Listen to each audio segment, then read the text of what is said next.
आज की इस सेशन में हम पढ़ेंगे अभिकारी या अव्यय शब्द। ये होते क्या हैं इनके बारे में जानेंगे। तो आप सोचेंगे सर ये अभिकारी अव्यय शब्द तो हम जानते नहीं इसके पहले। तो देखिए स्टार्टिंग में जब आपका हमने क्लास स्टार्ट किया था हिंदी सेशन में, तो हिंदी में आपको जो शब्द में बताते हैं कि जो शब्द दो प्रकार के होते हैं, एक होता है विकारी शब्द और दूसरा होता है अविकारी शब्द।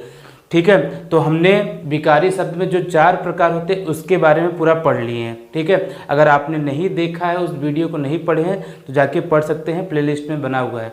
इसके अलावा आज जो सेशन हम शुरू करेंगे, जो विकारी शब्द खत्म होने के बाद क्या होता है आपका अविकारी शब्द, या जिसे हम क्या कहते हैं अव्यय शब्द। ये होते क्या हैं और इनके बारे में जानेंगे।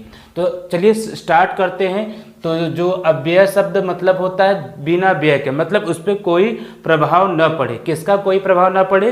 तो वो क्या है हमारा, जो शब्द लिंग, ठीक है, वचन, कारक, काल से अप्रभावित रहते हैं उन्हें अभिकारी या अव्यय शब्द कहते हैं। जैसे देखेंगे क्या है आपका सुबह, शाम, आप देखेंगे बहुत सारा क्या होता है हर घड़ी, ठीक है, हर घड़ी। इसके अलावा अधिक से देखेंगे बार बार, ठीक है, परसों, इस जितने भी जो शब्द होते हैं, ठीक है। इसके अलावा ठीक, अभी हम बोले ठीक है, अच्छा, ठीक है, ये सब क्या जो शब्द होते हैं इसमें देखेंगे शब्द लिंग वचन कारक का कोई भी प्रभाव नहीं पड़ता है, उन्हें हम क्या कहेंगे, ठीक है, अभिकारी या अव्यय शब्द। ये कितने प्रकार के होते हैं? देखिए ये 4 प्रकार के होते हैं। कौन कौन सा होता है आपका? तो सबसे पहला जो इसमें ये आपका है क्रिया विशेषण। ठीक है, क्रिया विशेषण के बारे में आज के सेशन में हम पूरा डिटेल में जानेंगे।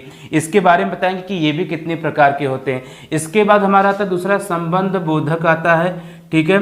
इसके बाद हमारा आता है तीसरा क्या आता है समुच्चय बोधक, और जो चौथा होता है ये क्या होता है हमारा विस्मयादि बोधक। तो चलिए स्टार्ट करते हैं, एक एक करके सबके प्रकार देखेंगे। तो लेकिन आज क्या देखेंगे, हम सिर्फ क्रिया विशेषण के बारे में जानेंगे। चलिए दोस्तों हम देखते हैं अब क्या है आपका क्रिया विशेषण।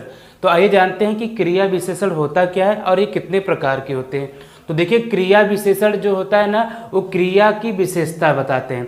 विशेषण आपको पढ़ा चुके हैं। तो विशेषण किसे कहते हैं? जो शब्दों के कोई भी है संज्ञा या सर्वनाम की क्या बताए, विशेषता बताए, उसे विशेषण कहते हैं। उसी प्रकार अब हमें क्या मिलेगा, जो क्रिया विशेषण जो क्रिया की विशेषता बताते हैं उन्हें हम कहते हैं क्रिया विशेषण। देखिए इसकी परिभाषा भी दी गई है, ठीक है। और ये कितने प्रकार के होते हैं? ये 4 प्रकार के होते हैं। कौन कौन सा होता है आपका? एक होता है कालवाचक होता है, दूसरा स्थानवाचक, और तीसरा रीतिवाचक, और चौथा होता है परिमाणवाचक क्रिया विशेषण है। तो आइए एक एक करके हम इनके डिटेल के बारे में जानते हैं। तो देखिए कालवाचक क्रिया विशेषण किसे कहेंगे? जो क्रिया के समय को बताते हैं, ठीक है। मतलब क्या रहे आपका कि जो क्रिया के समय को बताएगा उसे हम कहेंगे कालवाचक क्रिया विशेषण।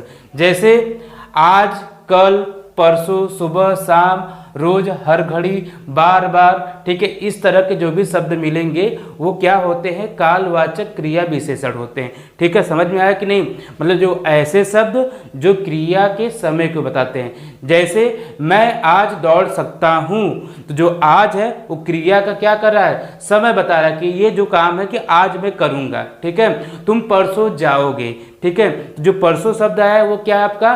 कालवाचक क्रिया विशेषण है, ठीक है। तो समझ में आ गया ना क्या किसे कहते हैं हम लोग? कालवाचक क्रिया विशेषण जो क्रिया के समय को बताता है, ठीक है। आइए दूसरा देखते हैं स्थानवाचक क्रिया विशेषण। तो मतलब स्थानवाचक क्रिया विशेषण से मतलब क्या होता है? स्थानवाचक मतलब जो शब्द क्रिया के स्थान को बताता है। जैसे मैं पेड़ के नीचे बैठा हूं, नीचे क्या है? वो पेड़ के नीचे जो बैठा है ना, वही क्या हो जाएगा आपका? स्थानवाचक क्रिया विशेषण हो जाएगा, ठीक है। जैसे देखिए दिया है ना, जैसे बाहर, भीतर, इधर, उधर, नीचे, फिर दिया है दाएं बाएं, हर तरफ, ठीक है, चारों ओर। इसी तरह से आपको ढेर सारे शब्द मिलेंगे जिसे हम क्या कहेंगे? स्थानवाचक क्रिया विशेषण, ठीक। आगे समझ में कि नहीं? तो चलिए तीसरा बढ़ते हैं हम लोग, रीतिवाचक क्रिया विशेषण। ये रीतिवाचक क्रिया विशेषण क्या होता है? रीति का मतलब होता है शैली होता है। क्या होता है आपका? शैली। मतलब किस शैली से वो काम करता है। क्रिया का मतलब एक्शन होता है, मतलब किस तरह से वो काम करता है। देखिए दिया है ना, जो शब्द क्रिया की रीति अथवा शैली के विषय में बताता है, ठीक है। जैसे अच्छा, बहुत अच्छा दौड़ता है। अच्छा क्या तरह कि उसकी शैली बता रहा है कि वो दौड़ रहा है, अच्छा दौड़ रहा है। ठीक है, ठीक, मत, नहीं, यथासंभव, अवश्य, जरूर, यथाशक्ति, जिस तरह से शब्द आपको मिल जाएंगे, ठीक है, वो क्या होते हैं, आपके रीतिवाचक क्रिया विशेषण होते हैं। ठीक, समझ में आया कि नहीं। लॉजिक जो है, लॉजिक्स की बात करते हैं। ठीक है, लॉजिक्स मतलब इसके यही लॉजिक्स हैं, आप इसे पहचान सकते हैं। ठीक, आइए आगे देखते हैं। जो चौथा क्या होता है, परिमाणवाचक क्रिया विशेषण। ये परिमाणवाचक क्या होता है, जो परिणाम को व्यक्त करे। लिख दिए ना, जो शब्द क्रिया की मात्रा को बताते हैं। ठीक है, इसे एक तरह से परिमाणी तो हुआ उसका। ठीक है, जैसे बहुत, थोड़ा, कम, ज्यादा, केवल, पर्याप्त, बस, इस तरह से बहुत सारे आपको शब्द मिलेंगे जो क्या होते हैं आपके, ठीक है, परिमाणवाचक क्रिया विशेषण होते हैं। ठीक है, तो ये भी समझ में आ गया कि नहीं। परिमाणवाचक क्रिया विशेषण क्या होते हैं, वो जो होते हैं वो मात्रा को बताते हैं। तो आज के सेशन में हमने जाना कि अभिकारी या अव्यय शब्द क्या होते हैं। ठीक है, वो कितने प्रकार के होते हैं ये बता दिए, वो 4 प्रकार के होते हैं, जिसमें हम पढ़ रहे हैं क्रिया विशेषण के बारे में। क्रिया विशेषण भी कितने होते हैं, 4 प्रकार के होते हैं। क्रिया विशेषण का मतलब होता है कि जो क्रिया की विशेषता को बताते हैं। ठीक है, इसमें भी हमने 4 पढ़ा, कालवाचक, स्थानवाचक, रीतिवाचक और परिमाणवाचक क्रिया विशेषण। इसके अगले वाले जो सेशन में आपको लेके आएंगे, जो बाकी 3 बचे हैं, विस्मयादिबोधक, समुच्चय, ठीक है, और भी जो इसमें बचे हैं, तो उसको हम कंप्लीट करेंगे। संबंध बोधक, ठीक है, और क्या कहते हैं, समुच्चय बोधक और विस्मयादिबोधक, उसको हम नेक्स्ट सेशन में आपको कंप्लीट करा देंगे। ठीक है, तो आज का सेशन ये आपको कैसा लगा कमेंट करके जरूर बताइएगा।